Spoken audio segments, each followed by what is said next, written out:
حضور صلی اللہ علیہ وسلم مسجد نبوی شریف میں تشریف لائے تو 2 مجلسیں تھیں، 2 مجالس تھیں۔ ایک مجلس میں لوگ بیٹھ کر ذکر کر رہے تھے، اللہ کا ذکر کر رہے تھے، عبادت کر رہے تھے، تلاوت کر رہے تھے، اور دوسری مجلس میں بیٹھ کر کے لوگ علم دین کی باتیں کر رہے تھے۔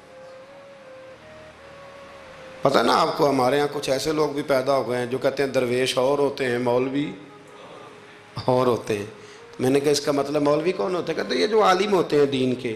میں نے کہا درویش پھر جاہل کو کہتے ہوں گے، چونکہ اگر عالم، درویش کس کو کہتے ہیں؟ درویش اس عالم کو کہتے ہیں جو دین پر عمل کرے، یا وہ عمل کرتا ہے تو وہی درویش ہوتا ہے، وہی فقیر ہوتا ہے۔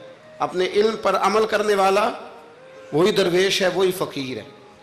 تو حضور صلی اللہ علیہ وسلم تشریف لائے تو ایک مجلس علم حضور نے سجی ہوئی دیکھی، اور ایک مجلس ذکر میرے نبی کریم علیہ السلام نے سجی ہوئی دیکھی۔ ان دونوں مجالس کو نبی پاک نے دیکھا اور حضور بیچ میں کھڑے ہو گئے، کھڑے ہو کے فرمایا ذکر والے بھی خیر ہی کر رہے ہیں اور علم والے بھی خیر ہی کر رہے ہیں۔ اب حضور نے فیصلہ سنانا تھا، ہیں یہ بھی اچھے اور ہیں وہ بھی اچھے۔ اب فیصلہ میرے نبی پاک کا کیا ہے؟ حضور فرمانے لگے مجھے بھی اللہ نے استاد بنا کے بھیجا ہے، یہ لفظ کہے، اور میرے نبی پاک ان لوگوں میں بیٹھ گئے جو علم دین کی بات کر رہے تھے۔ حضور نے وہاں قیام فرمایا، حضور وہاں بیٹھ گئے۔ تو میرے عزیز دوستو، اس بات کو سمجھ لیں، اس پر غور کریں کہ نبی کریم صلی اللہ تعالیٰ علیہ وآلہ وسلم نے ہمیں جو سمجھایا ہے وہ یہ ہے کہ حصول علم کا شوق پیدا کرو، علم کی مجالس کو اختیار کرو، اہل علم جاننے والے۔ ہمارے ہاں لوگوں کے پاس بڑا محدود سا علم ہوتا ہے، لیکن وہ اپنے اس علم کی ترویج کرنا، ایک خاص بیماری ہے جس پر میں اشارہ کرنے لگا ہوں، اس کو سمجھیے گا۔ تھوڑا سا علم ہوتا ہے، مختصر سا، ہم کیا کرتے ہیں؟ ہم اس علم کو دکھانا چاہتے ہیں، بتانا چاہتے ہیں، سنانا چاہتے ہیں، حالانکہ اتنا محدود علم ہے۔ ابھی آپ ٹھہر جائیں، ابھی آپ اس میں پختگی لائیں، ابھی آپ سیکھنے کے ماحول میں رہیں۔ جب آپ سکھانے کی مسند پر بیٹھنے کی کوشش کرتے ہیں تو وہ جو آپ کا سیکھنے کا ذوق ہوتا ہے، شوق ہوتا ہے، اور جو آپ نے سیکھنے کا مزاج ہوتا ہے، اس میں ایک تو کمزوری آتی ہے، دوسرا یہ کہ پھر آپ کا ذہن جو ہوتا ہے، شیطان اور نفس، وہ آپ کو اس رستے سے روکتا ہے جس رستے پر آپ سیکھنے کے لیے نکلے ہوئے تھے۔ اس لیے زندگی میں سیکھتے رہنے کی کوشش کریں، شوق پیدا کریں سیکھنے کا، ذوق پیدا کریں سیکھنے کا۔ اگر حضرت موسیٰ چل سکتے ہیں سیکھنے کے ارادے سے، حضرت موسیٰ جب سیکھنے کے ارادے سے چلے نا جناب خضر کی طرف، تو ایک شاگرد بھی ان کے ساتھ تھا، تو شاگرد کہہ سکتا تھا کہ استاد جی یہ آپ کیا کرنے لگے، آپ تو خود استاد ہیں، تو آپ ایک نیا استاد ڈھونڈنے لگے۔ یہ چیزیں مانع ہوتی ہیں، لوگ علم سیکھ نہیں پاتے، لوگ ڈٹ جاتے ہیں۔ تو سیکھنے کا مزاج بنائیں، جب کوئی اچھی چیز کہیں سے ملے اس کو عکس کریں، اپنے تھوڑے علم کو زیادہ کی طرف جانے کے لیے حجاب نہ بنائیں، اور بڑے علماء کی بڑی باتیں خوبصورتی کے ساتھ ان کو جگہ دیں، فہم پیدا کریں۔ ہمارے زمانے میں لوگ تیزی کے ساتھ ان کو مختلف قسم کے طریقوں سے علماء سے دور کرنے کی کوشش کی جاتی ہے، عداوت پیدا کی جاتی ہے۔ پتہ آپ کو ہمارے وزیر صاحب نے پچھلے دنوں کہا کہ یہ تو پسماندہ طبقے کے لوگ ہیں، اس چیز کا تسلسل کیا جاتا ہے۔ پھر ڈھیروں لوگ ہوتے ہیں جو روز نئی نئی داستانیں بنا کے علماء سے لوگوں کو دور کرنے کی کوشش کرتے ہیں۔ بھائیو، علم کا ذوق پیدا کریں۔ 10 شوال اور 14 جون بریلی میں فاضل بریلوی رحمت اللہ تعالیٰ علیہ پیدا ہوئے۔ اعلیٰ حضرت رحمت اللہ علیہ 4 سال 4 مہینے اور 4 دن کی عمر ہوئی تو بسم اللہ شریف کرائی گئی، پڑھنا شروع کیا۔ 6.5 سال کی عمر تھی تو ممبر پر بیٹھ کر نبی پاک کا میلاد بیان کرنا شروع کر دیا۔ 13 سال کی عمر میں اعلیٰ حضرت نے تمام علوم حاصل کر لیے تھے، 13 اور تقریباً 13.5 سال اور 13.25 سال کی علم میں ایک ہوتا ہے تقریر کرنا اور ہوتا ہے ایک ہوتا ہے فتویٰ لکھنا۔ بہت بڑا مفتی ہو تو فتویٰ لکھتا ہے، تو ابھی اعلیٰ حضرت کی عمر پوری 14 سال نہیں ہوئی تھی کہ فتویٰ پہلا لکھ کے دے دیا۔ آپ کے والد صاحب بہت بڑے مفتی تھے، زمانہ فتویٰ لیتا تھا۔ جب پہلا فتویٰ اعلیٰ حضرت نے دیا تو آپ کے ابا جی اسی دن اٹھے، فرمانے لگے بیٹے میں آج سے فارغ ہوں، فتویٰ تو ہی لکھا کرے گا۔ اور یہ پتہ ہے کہ بات کیا ہے، لوگوں کو حسد پیدا ہو جاتا ہے جس میں کوئی خوبی ہو نا اس کی خوبی کا اعتراف کرنا چاہیے، جلنا نہیں چاہیے۔ لوگ جلتے ہیں، داستان سرائی کرتے ہیں، پروگرام بناتے ہیں۔ خوبی ہو تو خوبی کا اعتراف، ہم خوبی کا اعتراف نہیں کرتے، یہ ہمارا نقص ہے۔ اعلیٰ حضرت رحمۃ اللہ علیہ کو اللہ نے کمال دیا۔ اعلیٰ حضرت سے عمر میں بڑے تھے مولانا وسیع احمد صاحب، اور محدث تھے بہت بڑے، پیلی بھیت میں رہتے تھے۔ ان کی اعلیٰ حضرت سے ملاقات ہوئی تو فرمانے لگے بھئی یہ معمولی بندہ نہیں، یہ مجدد ہے اپنے وقت کا۔ حالانکہ وہ محدث تھے، وہ اعلیٰ حضرت سے عمر میں بڑے تھے، انہوں نے مجدد کہا۔ پھر اعلیٰ حضرت نے لکھنا شروع کیا، 1000 کتاب لکھی فاضل بریلوی۔ کتنی پڑھی ہے ویسے ایسا کدی 1000؟ جی بچوں سے میں پوچھتا ہوں، کئی دفعہ پیپر دیکھے آتے ہیں تو میں کہتا ہوں کتابیں ساری پڑھی، کہتے ہیں نہیں اپ ٹو ڈیٹ تو تیاری کی تھی، استادوں نے کہا تھا یہ والے باب یاد کر لینا پیپروں میں آ جائیں گے۔ یعنی پوری کتاب جو ہماری ہوتی ہے نا کورس کی اسکولوں میں، بچے وہ بھی ساری پڑھتے، موٹی موٹی تیاری ہوتی ہے نا۔ یعنی کتاب پڑھنا بڑا مشکل کام ہے۔ ہمارے ایک بزرگ تھے تو وہ کہا کرتے تھے کتاب بڑی مہنگی ہو گئی ہے، کتاب خریدنی بڑی مشکل ہے، اور خرید کے پڑھنی اس سے مشکل ہے، پڑھ کے سمجھنی اس سے مشکل ہے۔ اور فرمایا کرتے تھے سمجھ کے عمل کرنا سب سے مشکل ہے، یہ کام ہی بڑا مشکل ہے پڑھنے پڑھانے کا۔ اعلیٰ حضرت نے 1000 کتاب لکھی، اور کس طرح کر کے لکھی کہ دلائل کے انبار لگا دیے۔ ایک حوالہ نہیں دیا، کئی ایسی جگہ ہیں جہاں اعلیٰ حضرت رحمۃ اللہ نے ایک بات کا 100 حوالہ پیش کیا ہے۔ اتنا کمال اللہ نے عطا کیا۔ آپ حج کرنے گئے ہوئے تھے، اور سب سے بڑا آپ کا موضوع ہے نبی پاک کی شانیں بیان کرنا، حضور کی عظمت پہ لکھنا بڑا موضوع ہے۔ اپنے اپنے موضوع ہوتے ہیں نا، کچھ لوگ فقہ آپ نے فقاہت پہ سب سے زیادہ کام کیا، لیکن جس موضوع پر آپ کا غلبہ رہا وہ رسول اللہ کی محبت کا موضوع ہے، وہ نبی کریم کی محبت کا، اور لکھا تو پھر کمال ہی لکھا، پھر کمال لکھا اعلیٰ حضرت، اور حد کر دی۔ مکہ شریف میں تھے، بخار بڑا زیادہ تھا، اور آپ گئے ہوئے تھے حج عمرے کے ارادے سے، تیز بخار تھا، تو کسی شخص نے پوچھا نبی پاک کو علم غیب ہے؟ 2 گھنٹے میں علم غیب پر اتنی موٹی کتاب درج فرما دی، 2 گھنٹے میں، اور کوئی لائبریری نہیں، کوئی حوالہ نہیں۔ تو کسی نے کہا یہ کیا ہے؟ فرمانے لگے یہ میرے محبوب سے غلامی کا رشتہ ہے، یہ میرا حضور سے غلامی کا، تم پوچھتے جاؤ میں حضور کی شانیں بتاتا جاؤں گا، میں نبی پاک کے تذکرے کرتا جاؤں۔ اور پھر تعریفیں کس کس کی حضور کی اولاد کی اصحاب کی نبی پاک کے غلاموں کی ولیوں کی صوفیاء کی۔ علم بڑا تگڑا اللہ نے دیا۔ کسی نے پوچھا تیمم کس مٹی سے جائز ہے؟ تو مٹی کی 80 قسمیں بیان کر دی، مٹی کی 80 قسمیں۔ فرمانے لگے مٹی ایک جیسی نہیں ہوتی، ایک مٹی زمین پہ پڑی ہوتی ہے، کپڑے پہ پڑی ہوتی ہے، کپڑے ایک جیسے نہیں ہوتے، ایک سوتی ہوتا ہے، ایک ریشمی ہوتا ہے، ایک کے اندر مٹی جذب ہوتی ہے، ایک میں جذب نہیں ہوتی ہے، ایک سے دھونے سے جلدی نکل جاتی ہے، ایک سے جلدی نہیں نکلتی۔ 80 قسمیں بتا کے فرمایا اس سے ہو جاتا ہے، اس سے نہیں ہوتا، اس سے ہو جاتا ہے، اس سے۔ اور جواب بڑے شاندار دیتے تھے۔ ایک بندے نے ایک دفعہ پوچھا جی فرض کا درجہ زیادہ کہ سنت کا؟ فرمانے لگے فرض کا۔ تو کہنے لگے پھر سیدھا منہ دھویا کریں، آپ وضو میں پہلے ہاتھ دھوتے ہیں، پھر کلی کرتے ہیں، پھر ناک میں پانی ڈالتے ہیں، تو منہ فرض تو منہ دھونا ہے پہلے، ہاتھ دھونا بھی وضو میں سنت ہے، ناک میں پانی ڈالنا بھی سنت ہے، کلی کرنا بھی۔ تو آپ نے تو پہلے 3 سنتیں ادا کی، پھر وضو۔ فرمانے لگے ٹھیک تم نے کہا ہے، پر تم پتہ نہیں نا تمہیں کہ یہ میرے رسول اللہ کی سنت کی برکت کتنی ہے۔ شریعت حکم دیتی ہے کہ پانی معتدل ہونا چاہیے وضو کرنے کے لیے، نہ زیادہ ٹھنڈا ہو نہ زیادہ گرم ہو، زیادہ گرم ہو تو منہ جل جاتا ہے۔ اور شریعت حکم دیتی ہے کہ پانی بد ذائقہ نہیں ہونا چاہیے، اور حکم دیتی ہے کہ بدبو والا نہیں ہونا چاہیے۔ فرمایا اس لیے ہمارے نبی نے پہلے ہمیں 3 سنتیں دیں کہ ٹوٹی کے نیچے نا ہاتھ کر کے دیکھ لو پانی زیادہ گرم تو نہیں، اور کہیں منہ نہ جلا لینا۔ اور پھر ہمارے نبی نے ہمیں سنت دے کے بتایا کہ منہ میں ڈال کے دیکھ لو بد ذائقہ تو نہیں، پھر کہا ناک میں ڈال کے دیکھ لو کہ اس سے بو تو نہیں آتی۔